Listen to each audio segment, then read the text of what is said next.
So now I have the pleasure of introducing John Bush. Now, Derek has known John for a long time, and it would be far easier for Derek to tell their history. But it's my hope that I get to know John even more in the years to come. We're already talking about how we can introduce the freedom cells to a deeper level in the UK. He's the founder of livefree.academy, and he's spent most of his adult life, quite frankly, fighting for freedom. I recently had him on my podcast, and he told the story of coming up against barriers when it came to political activism. And he said, there's another way. There must be another way than simply going to government officials to try and find a path. And ever since, he's been pioneering the exit and build strategy alongside Derek Burrows, launching the Freedom Cells, and has been an integral part in this event. So it's my honor to introduce John Bush this afternoon, who's going to help us understand how can we craft a vision for the future. We know firsthand, Derek and I were at the UN just last weekend, that they have a very clear view of their common agenda, their common future. They're literally calling it their common future, crafted by unelected bureaucrats and their corporate partners. Well, what's the alternative? John's here to inspire us to think about our own vision for the future. So please welcome John Bush to the People's Reset UK. Okay, all right. How is everybody this lovely afternoon here in the UK? We sure love hanging out with our mates on the other side of the pond, across the pond. Hope you guys forgive us for whooping up during the revolution. No, I'm just kidding. In all reality, the UK continue to be in cahoots with the United States and the Anglo-American establishment. That's a big foundation of the conspiracy that we find ourselves fighting here today. So I just want to take a moment to thank Derek and Dan and their team for everything that they've done. Let's give them a round of applause. Great event, great people, great vibes. And go ahead and give yourself a pat on the back for showing up. There's all sorts of different things you could be doing. I know it costs money to get here, but more valuable than money, time and attention. So I want to thank you guys for being a part of this beautiful movement that we all find ourselves being a big part of. So I have been diving deeper into spirituality lately, and it has really played a major role in my life and benefiting my life. And I just want to start with a prayer. And when I pray, I like to pray to God, the Creator, the Father, the Mother, the Grandmother, the infinite intelligence, however you may want to refer to it. For me, the essence is the recognition that we're all one human family, one energy, and that we ought to love one another like we love ourselves. Above all, we need to love ourselves and love God, right? So I'm going to say a quick prayer. I hope that you guys will join with me. Just want to call on God to give me the strength and the courage to deliver this message today, to speak through me, to give me the grace and the patience to carry forward this work. And I ask that you grant this audience the courage and wisdom to recognize the power that lies within them. Help them to identify their divine purpose and overcome any insecurities, limiting beliefs they may have that are holding them back from achieving that purpose. Thank you. Okay, all right. So we have been having a great time here in the UK, and on the way over here, we ran into those pesky little face scanners, right? My good friend Ryan, who's here with us, he went on a trip with his lovely wife to Italy before this trip. And he was saying that he wanted to take this trip because it's only a matter of time before the digital IDs are rolled out. And there's going to be all these restrictive requirements to enter into EU in the UK. Well, come to find out, that is actually happening next month, the EU, and later in the UK, that you're going to have to scan all your fingerprints and take a facial recognition picture. And that's going to be stored in a digital ID. And that was a big eye-opener. We all see that this is coming down the pike, but unfortunately, it's accelerating. We know 2030 is a big key year for their agenda, and we can expect between now and then all sorts of stuff to take place. But I do want to encourage people to be hopeful and to have faith that everything's going to be okay, but not to lose sight of the fact that it's up to each and every one of us to play a role in creating that better world. My lovely wife and I went to London before we came here, and we saw the changing of the guard at Buckingham Palace. Anybody seen that? You guys seen that? It's kind of weird when we walked up because we were there as tourists, right? But instantly when I walked in, I had this like judgment, like, what is it? All these people like in awe and worshiping the crown. It's just like this weird vibe. And there was all this anti-terror police out. And this one guy had a fake baby and an earpiece. It was like so obvious. I don't know what he was doing there. He wasn't fooling anybody. It's like a middle-aged tough dude with this fake plastic baby. And it just made me realize that this struggle between the ruling class, the predator class, and the people has been going on for quite some time. But a key difference between then and now is that the technology now exists to completely end the cycle of revolutions, so those in power maintain that power by creating a total surveillance state, panopticon society. But as I said, I am an optimist, and I do strongly believe that we can upset their agenda, if not holistically for everyone on the planet, at least for our community that values freedom. When we come on trips and go to Mexico, and now in the UK, we like to mix it up with the locals. So we always try to make our way out to the local pub and strike up some conversations. And it came as no surprise that there's a lot of people that know what the New World Order is. And there's even more people that believe government is a total shit show. Part of my French, part of my English. So that's always positive. We were hanging out with this family also as an older woman, as a grandmother and her sister, and then 2 daughters. And then the 3rd generation was there. They were taking them to a show, and we were mixing them up, telling them about this event. And they're like, so what are you going to vote for, Trump or Kamala? Who do you support? And we said, we don't support either of them. They're both total clowns. We're trying to create an environment where we can self-govern and we use alternative systems. She's like, oh, that's never going to happen. I said, well, it is already happening, actually. Many of us are trading amongst ourselves. We live in an intentional community on 10 acres, and we're off the grid. And we're trying to become more self-sufficient. We have a whole community of people raising their kids together, trading amongst themselves, hiring one another. And as we were saying this, this woman's daughter, she said, you guys sound like you must not have taken the shot, huh? And we're like, yeah, of course we didn't. And she's like, I tried to tell all my family, but they wouldn't believe it. And she started going to the World Economic Forum and all this stuff. And it made me realize that we far outnumber them, the predator class, but they out-organize us. So what I'd like to convey today is a vision for the future that has to do with leveraging exit and build strategy. But I do want to make the point that how can we fulfill our vision for the future, a genuinely free society, when so many of us are stuck because our limiting beliefs, our own self-doubts are holding us back from even accomplishing our own goals. Many people don't even have goals, and they find themselves drifting without a definite purpose through life. So I'm going to share today is some self-development work that has helped me along the way, and I'm going to invite you again to join me in this vision that I like to call Agora 2030. All right. So there's this great quote from Napoleon Hill. You guys familiar with Napoleon Hill? He wrote Think and Grow Rich. He wrote a bunch of other great books as well. And he said, whatever the mind can conceive and believe, it can achieve. Now, the conception part's pretty easy. We all got great ideas and visions for what the future could look like. But oftentimes believing in our ability to make it happen is the biggest challenge. And those are 2 necessary elements to achieving: conceiving and believing. Okay, so I want to share this talk is going to be for folks that are just getting started in this movement, that are just getting red-pilled and waking up and feeling a little overwhelmed and maybe have a lack of direction. But it's also for the leaders, the organizers, the artists, the entrepreneurs in the community as well, because none of us are living anywhere close to our full potential. And it's my hope that we can get closer to our full potential so we can create the world that we desire, not just for us, but for the future generations to come. Now, this talk, it's called Agora 2030, Conceive and Believe to Achieve. And 12 years ago, I've been doing this for 22 years, more than half my adult life. So that's given me 2 key things. It's given me perspective, and it's given me a lot of patience because I'm getting a little anxious here. But it's really positive and optimistic to see so many people joining the cause. But back then the talk was Agora 21, like Agenda 21, right? Now they have the 2030 agenda.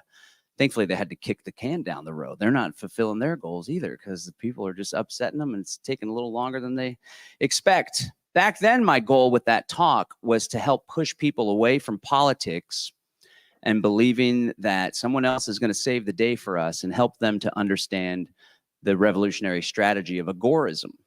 Now, we talked about agorism yesterday. It was one of the key themes. I like to refer to it as revolutionary market anarchism. It's not about competing within the system for power within the system. It's about competing with the system, creating entirely new systems. Now, I still have the same goal as part of this talk, although I think you guys are far along the way, probably fed up with politics by this point. They just keep pulling you back. You know, every time we try to get out, they pull me back in because everybody just, it's always the lesser of two evils nonsense. But now the big key difference in my development as a person, as an activist, as a father, as a husband, is that I recognize that self-development and mindset, and even deeper, having a recognition of our spiritual selves plays a major role in the work that we are to do, especially if we're seeking to change the world. It's only going to be inevitable that we're going to hit resistance. So, like I said, I've been doing this for 22 years, and in that time, I went through truthing. Back in the day, we used to pass out DVDs. You guys remember the DVD players?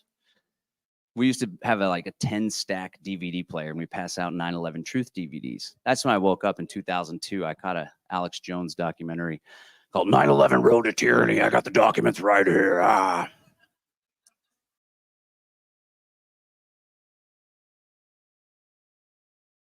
From being a DWI suspect, they had plans to pull you over on the side of the road and withdraw your blood. The cops would do that. So we dressed up like vampire cops and paraded around downtown and made a big stink and got press releases. But we actually put forward an ordinance at the city level that passed, and they didn't train the police officers to do blood withdrawals. They just hired nurses and had them at the jail, and they forced you to do it there as well. So this was kind of like, all right, we're putting all this effort in, we're having these victories, but are they really victories? Are they creating greater freedom? Or are we simply slowing the growth of tyranny? There's another effort where we pushed back on this thing called the Fusion Center. This is a Department of Homeland Security system that merges the information gathering and intelligence sharing practices of local, federal, and state law enforcement. So basically it would bring the FBI to the local community police, the local community college police, the municipal police.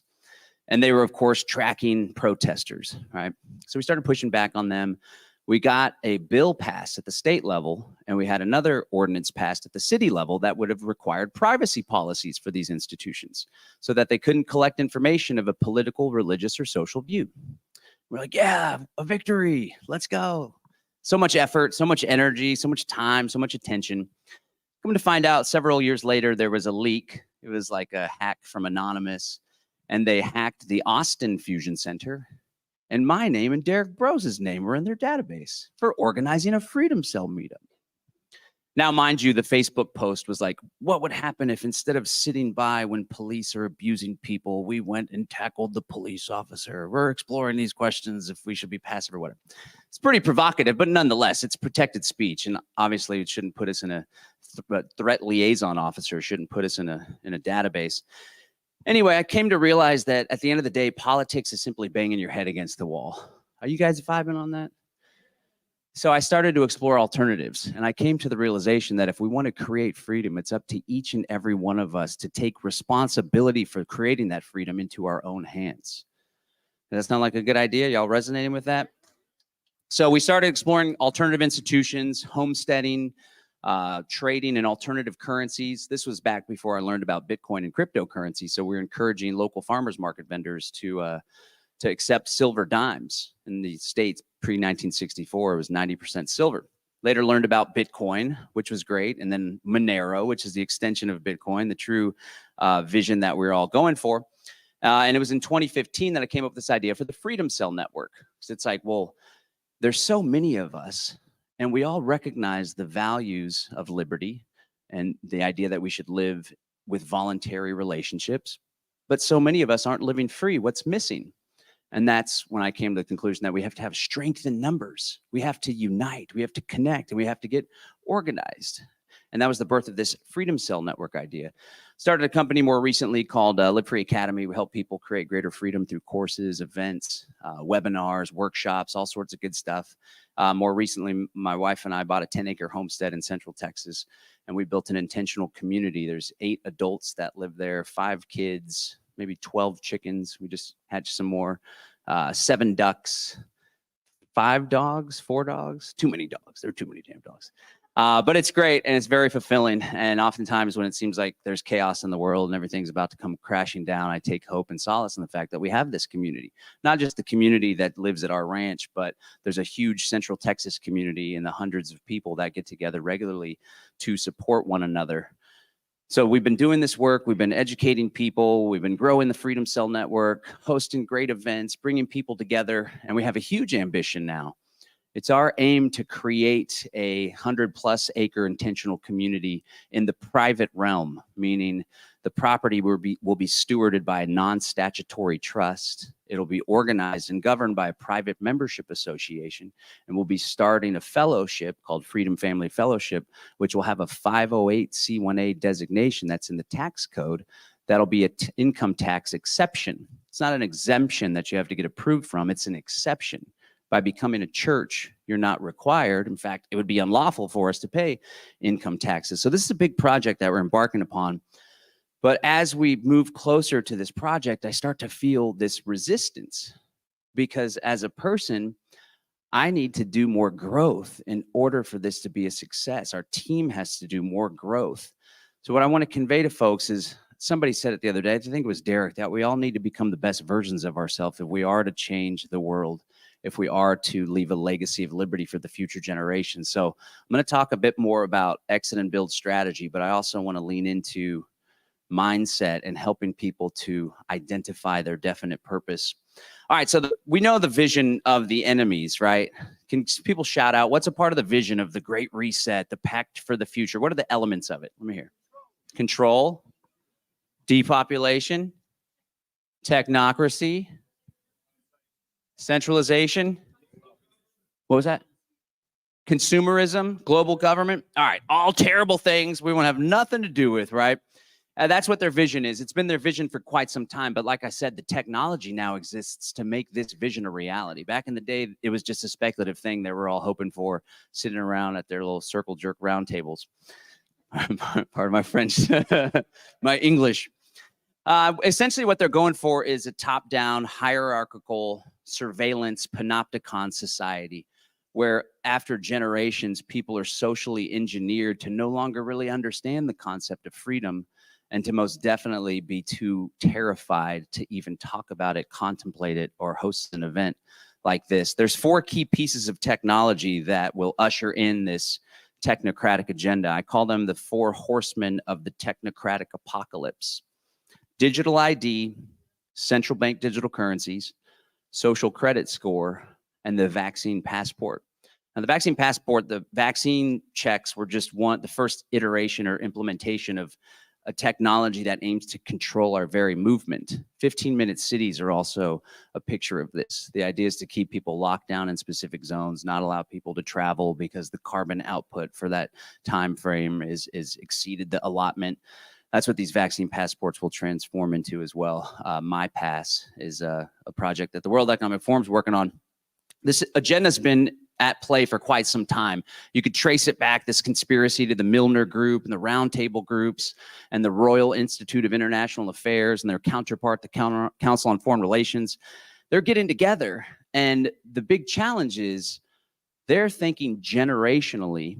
They're thinking in terms of centuries, and we're thinking in terms of elections. Or how are we going to pay rent next month? This has been a tight month. What are we going to do, right? So I'm going to encourage people to think bigger, to pull out of this me, ego-driven, make my life comfortable, or even make my life more free, and recognize that we all have a role to play in shifting the tide away from tyranny and technocracy towards freedom and human liberation. And just, again, we've all been brought here to this event for a reason, and I think it's a really powerful thing that we're a part of. I, for one, am blessed to be a part of this. Now, their strategy is problem, reaction, solution, false flag, terrorism, 7/7, They've been talking a whole lot about cybersecurity strikes, right? So problem, reaction, solution, also divide and conquer, black versus white, straight versus gay, left versus right, blah, blah, blah, blah, blah. And another key piece is social engineering. They want to program people to believe they're impotent. Now, of course, in our freedom movement, we often are on a pedestal. Well, I took the Red Pill a few years ago. I got it all figured out. That's right. I know there's a new world order. Shame on you for taking the shot. And now let me proceed to word vomit all over my family, blame them for not wanting me around anymore, and see how things go. Anyway, I just want to encourage people to recognize that we too are programmed, and oftentimes the programming that we fall victim to has to do with fear. Fear, fear, fear, fear, fear, fear, fear. And as Derek was saying, fear results in clicks, of course. So it's no wonder that there's sensationalist headlines and everything's blown out of proportion. And the Civil War was already supposed to kick off, I don't know, 12 times by now in the States, maybe 17 times here. I guess maybe it almost kicked off recently, but how much of that whole riot thing was manufactured and played up, and disinformation? We're victims of disinformation too. So I just want to encourage people to step out of that fear, because where our attention goes, energy flows. And I think, you know, the greatest trick the devil played was convincing people it doesn't exist. The greatest trick that the New World Order has played on our freedom community is convincing people that they're all powerful. They're not. They're weak. In fact, I believe that they have an insecurity in this weird megalomaniacal thing, which is precisely why they seek power so much, because they probably had a traumatic upbringing. Some of them were in weird sex cults. Now they're just being deployed on the rest of the world, so they're completely desensitized to any moral integrity that a human being would naturally have. Not to mention, in order to carry out their agenda, they have to use darkness and deception. In order to win from our perspective, we just have to shine bright with the divine light that lies within each and every one of us. So they're the ones that have to cheat, steal, and rob. We just have to align with our nature. All right, so they have Agenda 21, the 2030 agenda. We have Agora 2030. They have these big goals for 2030. What are some of our goals? If we were able to create, actually, I'm not going to say if, when we create the ideal world that we all deserve, that's in alignment with our nature as free, powerful, beautiful human beings, what does it look like? Let me hear, what does that look like? A free world, we've upset their agenda, we're all experiencing this ideal life. What are some characteristics of that world? Vibrancy, life-enhancing technology, that's right. Good soil, indeed, huge piece. What's that? Equality, free energy. What do you got? Collaboration, community, healthy relationships, free travel, not having to ask permission. All right, this is all good stuff. Let me ask you guys this. What's holding us back from creating that? We are. We like to point the blame at the New World Order, but in all reality, there's no reason why we can't live that way right now. Sure, there's going to be some friction, and sure, there's going to be some risk involved, but I would encourage people, we all need to put a little bit more skin in the game, because if we don't, our children, our grandchildren, and the future generations to come, they're not going to be able to come to events like this. I mean, think about it. In communist China, it's very difficult to even research what took place on the Tiananmen Square. It only takes a few generations for people to actually lose sight of this concept of freedom. And the only reason why it's still alive today is because there are places that are more free, and some people have access to information to see that. But if the tide continues to turn and the world continues to grow darker, the light of freedom could go out forever.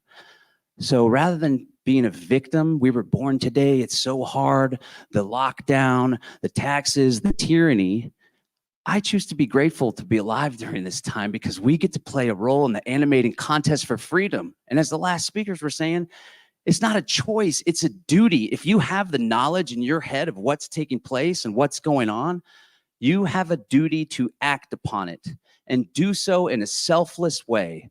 And if you're worried about the bureaucrat knocking on your door because you didn't get a permit to water your lawn, I want to challenge you to think about the people that have sacrificed their lives and gone through so much more than that to create the freedom that we enjoy today. I want to encourage you to do more. Okay, so that's our vision, Agora 2030, decentralization, voluntary relationships, harmony with the land, living the good life, our children frolicking in a a field of daisies with butterflies popping around, eating some good grass-fed beef. All right. What's our strategy? Our strategy is exit and build. Exit the systems we disagree with and build new ones. And this can go two different ways. It's on two different levels. One is a household exit and build strategy. And the other is what I call meta exit and build strategy. Exiting and building as a movement to create the new world that we all desire. Now, the exit and build strategy on our personal household level, I understand it can be overwhelming. A lot of folks are completely in the matrix. They got the retirement accounts. They don't know how to use crypto. All their money's in the bank. They have all their food from the grocery store. So to kind of take away that overwhelm, which often leads to inaction, I want to encourage people to take stock and to do what I call an exit and build self-assessment. We have a membership program and we take people through this exit and build self-assessment. And that's just to think really accurately, to get real with yourself and ask yourself, what areas am I most vulnerable to control by the predator class? Okay, and I tell you what, if you're dependent on your income entirely from a corporate job, for some retirement account or some entitlement program, I worry as the CBDCs get rolled out, you're going to be faced with some difficult decisions if they require you to take a shot or to stay within a certain amount of carbon that you could let out into the atmosphere every month. That's why it's important. You don't have to go all the way full agorism. This is what I call the inside-outside strategy. Don't abandon your home. Don't abandon what you've worked for. Don't put yourself at risk. But slowly but surely, or quickly if you so choose, probably should go a little faster than you think, start to create greater independence and resiliency in your life. So you don't have to get rid of your retirement account, but you should have an outside the system source of income coming in to where if you're faced with that difficult decision and the retirement payments get converted to CBDCs with strings attached, you have an exit plan, an escape plan, called the inside-outside strategy. Basically, the point that I'm trying to make is you can kind of take the big picture goal of becoming completely free and chunk it down into small, practical, consumable steps. It doesn't have to be some big, overwhelming thing. You don't have to go full on. We all really should go closer to where Derek's at. No tax accounts, none of that stuff, no bank, all this good stuff, right? He sets the bar pretty high. But let us at least start working our way towards that, away from dependency towards independence, away from technocracy towards freedom, okay? All right, and then there's a few key areas that I really encourage people to focus on when it comes to exit and build strategy. That's the counter economy. That's creating alternative systems, trading in alternative currencies, and then land and community. Let's get back to the land. If we can't move out of the city into the country, let's find a community garden. Let's pool our resources together, rent a space, rent a little empty lot down the street, and let's grow our own food, or at least give our business to community-supported agriculture programs and local farms instead of the grocery store. Not only creates resilience in the local economy, but it also helps create independence when it comes to our food. All right, my little time clock went off over here, by the way. All right, cool. So that's household exit and build strategy. In order to pull this off, it's important that we all become more independent in our household, our family, our personal lives. But let's just not stop there, okay? And we have a bunch of clients with Live Free Academy, and I often recognize some of them just want, and there's no fault in this, of course. Ayn Rand wrote about rational self-interest, but some people are just like, I want to be more free. I want to keep more of my money from the government. Just really want to implore people to take part in this mission we're all on and to engage in this meta strategy. Because like I said before, the enemies of freedom, the predator class, they've been working at this for a really long time. It's going to take a lot of work. Not only a lot of work in the physical sense, but a lot of internal work to become the people that are capable of doing what it is we need to do in order to turn this around. And so what does that look like? When I think of the strategy behind creating Agora 2030, I've been thinking about this concept of the Confederation of Freedom Communities. So Paula and Yoshi have stuff going on in Ecuador. Derek's got a property in Mexico. We have some close friends in Tennessee that have a property. We have our own little homestead and we're building a larger property. Our good friend Jonathan England has a property in Costa Rica. And these are all intentional communities that are populated with freedom people that are exiting and building. And many of these communities are built in the private realm. You guys familiar with this private realm idea? You got the public system, the matrix, asking for permission, licenses, government surveillance, government being able to come and just say, no. This sounds more like a school. And because it's a school, you got to do A, B, C, D, and E. We're going to be checking on you each week. And the private realm's like, hey, man, we're just free people connecting together privately. It's not offered to the public. It's a private membership group. And we're operating not from your matrix man-made laws, but from God's law and divine law, the essence of which is to love God and to love one another like we're ourselves, because we all are one after all. And this private realm thing is something we're exploring deeply. And I do think it's a great practical bridge between where we are and where we want to go, because there are lawful instruments like a non-statutory trust, which has its foundations here in Europe, by the way, non-statutory trust, private membership association. And then the 508c1a is uniquely American, but there's other applications to do religious activities, which has an extra level of protection. And ultimately, at the end of the day, if you come to an event like this, if you're engaged in this freedom thing, this is spiritual battle that we're embarking upon, whether you consider yourself a spiritual person or not. On the other team, they're pedophile, satanic, like psychopaths. So they're doing weird rituals and worshiping Moloch and all sorts of nonsense and channeling that dark energy. So I suspect I really want to encourage people to get right with themselves and with God, whatever that looks like to you, because the work that we're needing to do, this is what's brought me closer to God. In addition to my mom struggling with cancer, I need help. And I've decided I needed to call on a higher power for that strength and that to help me align better with my purpose and overcome those struggles that are holding me back. So I want to encourage folks to do the same, and that's what this private realm concept is all about. We actually do a free webinar. We're having a free webinar in like a week or so, October 8th and 10th. If anybody's interested in this model, we call it the Trinity. Again, it's a trust, a private membership association, and a 508c1a. You can sign up. It's a free webinar, livefree.academy/Trinity. livefree.academy/Trinity. So our hope is to unite and group together these communities. We trade amongst ourselves, we support, we defend one another. If there's a conflict in this group they're having trouble resolving, they can go to a council of elders that's comprised of our whole deal. And essentially, we're creating our own infrastructure for a free society. Because as I pointed out before, we outnumber them, they out-organize us. It's time for us to get organized. And one of those structures that can help you to get organized is the Freedom Cell Network. It's just getting together with a small group of people, connecting, working on common exit and build goals, and then linking up with other small groups of people to form a larger group. And then that larger group, maybe it spreads across Wessex or Bath or Birmingham. Bring the Scottish down if you want to have a good time, the Scots.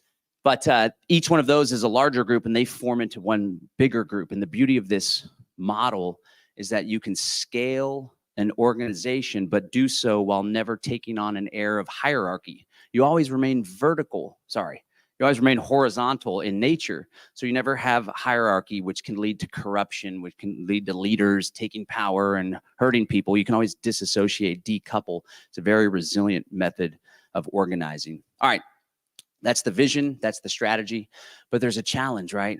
We all want this so badly. I can see it in your eyes, right? That's why we're here. But oftentimes the biggest hindrance is our own limiting beliefs. And it comes up time and time again. I saw it in one of the micro activations. They're like, we should buy land. Somebody's talking about homesteading. And sure enough, in the audience, but it's too expensive. They'll just take our land. Klaus Schwab said, we'll own nothing and be happy. And I always get to thinking, like, there's people whose first instinctive response in their mind when someone brings up an idea of how to create greater freedom or do something big, the first thing is a limiting belief, as opposed to, wow, that sounds pretty cool. Might be a challenge, but I'm excited. I can make this happen. So I really want to encourage people through mindfulness, being present in the moment, aware of your thoughts. Anytime someone says like, hey, we should be exploring this cryptocurrency thing, these decentralized payment systems. And people are like, well, I've never been good with technology. I can't possibly figure that out. Henry Ford said, whether you think you can or you think you can't, you're right. So, I mean, in all reality, you could step into a space of empowerment where literally we can achieve our dreams and live a life that is in total alignment with our values. And I'm telling you what, it's only us that's holding us back. And it's that mindfulness and that lack of belief that we often have within ourselves. Because our family, I mean, can you imagine growing up with World War II taking place? I can't imagine it happening here in Europe. I was looking at London. We went in this tall building and had a cocktail overlooking the whole city. I was like, oh my God, to think that this entire place had bombs just dropped all over it. Look at Paris and everything. That was just a couple generations ago. And the people that were alive during that time had children, and there was so much trauma. It was a trauma-based society, and it still is. It's no wonder that we've been born disempowered. We don't know how to express our emotions. I'm not saying we don't, but many people don't. And many people in this room, myself included, still struggle with this. So it's no wonder that we're in a state of disbelief in ourselves, that we're feeling disempowered. But I got news for you, folks. When you can align with that beauty, that wonder, when you can find your definite purpose in life, what lights you up, what makes you just feel so full of energy and grace and beauty, that you know it's what you need to be doing. When you can align yourself with that, you can cut through any limiting beliefs. You can cut through any false hope, any doubt that you have in your mind. And it's a necessary element for us to achieve what it is that we need to do. So anytime someone says, hey, let's buy this, let's go to this course, when they started selling tickets for the event, they got all this pushback because people were giving them a hard time about it being expensive. I totally get it. The cost of living is hard, but it takes money to put on an event like this. It's not like they're lining their pockets and going out and buying a gold watch with all the profits. They'll be lucky if there's $1 in profit or £1. £1 a little more than $1. We came to find out as we're here. But I just want to encourage people again, oh, I can't afford it. Don't say I can't afford it. You say, how can I afford it? Right? I know that money is hard, but in all reality, they're printing trillions and trillions of dollars. All you got to do is find out how to provide value to other people, align yourself with a mindset of abundance, and that money will flow to you. It's just yet another example of these limiting beliefs. So I just want to encourage people to push through those limiting beliefs, believe in yourself, identify your definite purpose, and plow forward with life, uniting with other freedom lovers in order to achieve and accomplish these goals. What do I got, like 5 minutes left or so? Should I just keep going? I'm just gonna, 50 minutes? What? Okay, all right. Okay, so yeah, the vision, Agora 2030, the strategy, exit and build. That means exiting and building in our personal lives and working with other people, asking for help, asking for support. Secondly, it means exiting and building on a meta level, uniting with other freedom lovers.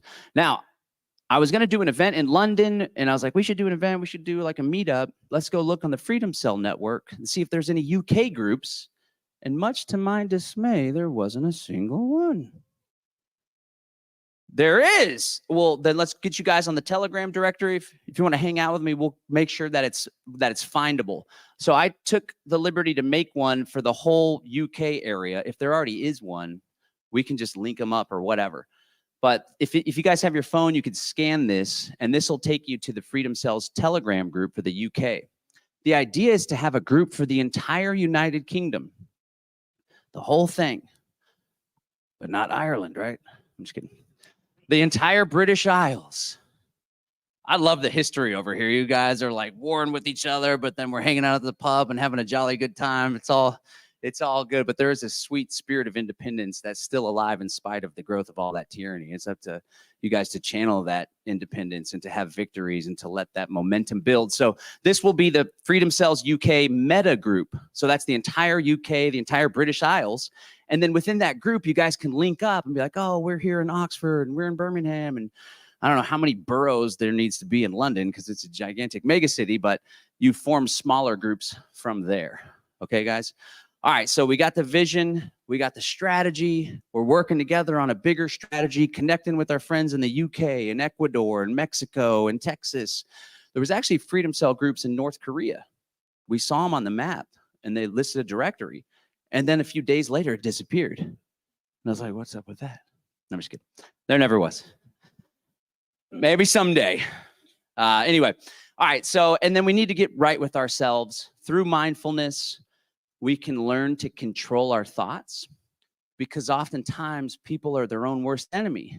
and that insecurity and that program gets played out, that program that was imparted upon us by our parents who went through trauma, by bullies in high school, by the media, we just start to have this doubt and this negative soundtrack in our thought. But I tell you what, just like you can tune a radio, oh, this is garbage music, let's tune over, oh, some WFX, yeah. You too can also tune your mind so that it aligns more often with that which you want. And this definite purpose thing, guys, a definite purpose is like, it's a goal. It's something that you just focus all of your energy and attention on achieving. And I want to encourage you to have a definite purpose in your life. Maybe it's like, I need to heal that broken relationship with my son. I hadn't seen him in 5 years, but I love him to death and I know I can fix it. Or I really want to get my family out of this financial rut because I know that we could do better and we're struggling to make ends meet. It's causing so much stress at the house. So have a definite purpose for your life to enhance your life, and then have a definite purpose that's part of this big mission that we're all part of, because every single one of us in this room has a role to play. Focus on that definite purpose, have a passion and a desire to achieve it, and you will find the universe conspiring in your favor. Okay, guys, the mindset's a huge piece, as is the spiritual piece. And I'm going to end with something. I still got like 45 minutes. I want to encourage you guys to leave a lasting legacy of liberty for the future generations. When you reach resistance, as I reached, we got this big ambitious project. We're going to buy 100 acres. And you know what I found my resistance manifested itself in? Me being a total dick to my wife. Sorry, love. And she's like, you're being an asshole. I thought we were trying to do this. I'm like, no, it's got to be this way. But in all reality, that was the insecurity within myself. We're not ready. It's going to be so hard. We're going to be overwhelmed. So instead of like recognizing that, I'll talk about it on stage though. I wish I would have recognized it in the moment. Instead of recognizing that, I lashed out. No, and it was like a self-sabotage thing. That resistance will arise. And I want to encourage you to push through the resistance, recall your definite purpose, recall that vision we were talking about with the kids skipping through the field of butterflies, right? And the beautiful soil and the harmony. And recall that we're in this not just for ourselves, but for the future generations. Now, a lot of people have fear about this. We're exiting. Maybe we're going to start the school or shift the school program in the private realm. And when the UK bureaucrats come, we're going to tell them to pound sand because it's a private community and they have no jurisdiction whatsoever. And when I said the risk, what's going to happen? They're not going to lock you in a gulag. You're not going to have your head on the chopping block. Some nanny state bureaucrat is going to have her panties all in a bunch and probably go home, maybe come back a week later, maybe not, I don't know. Have all your Freedom Cell people show up with cameras in their face when they come back. There's a lot of fear. And that fear ultimately is what causes us to drift. It puts us in a hypnotic rhythm and it takes us off of our path. I want to encourage you guys to have faith, not fear.